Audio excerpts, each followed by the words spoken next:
সূর্যকুমার যাদবকে নিয়ে ইংল্যান্ড ইন্ডিয়ার টি-20 cricket squad announce হয়ে গেছে।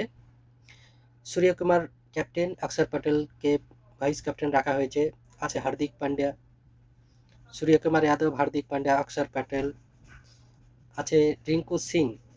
মোহাম্মদ শামি ইংল্যান্ডের বিরুদ্ধে চোটের পরে মাঠে নামবেন। দেখা যাক তার পারফর্ম কেমন হয়। পারফর্ম অনুযায়ী তিনি চলে পারফর্ম যদি ইংল্যান্ডের বিরুদ্ধে ভালো করে তাহলে চ্যাম্পিয়ন ট্রফির স্কোয়াডে থাকার চান্সটা থেকে যাবে তার। এখন চ্যাম্পিয়ন ট্রফির যে স্কোয়াড ঘোষণা হয়েছে তার মধ্যে মোহাম্মদ সামির নাম অলরেডি আছে, কিন্তু মোহাম্মদ সামি আছে, হ্যাঁ, বোলার হিসেবে ফাস্ট বোলার মোহাম্মদ সামি, সিরাজ আছে, আর্শদীপ।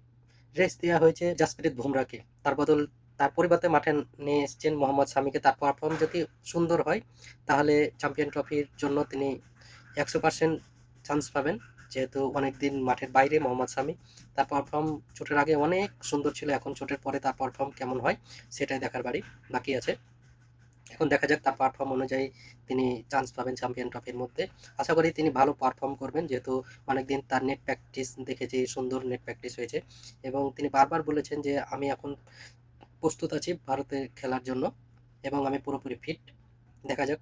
তাই আজকের জন্য এটুকুই, আবার কথা হবে খেলার নিয়ে। তাই আমার চ্যানেলটি সাবস্ক্রাইব করে দিন পরবর্তী খবরের জন্য। ধন্যবাদ।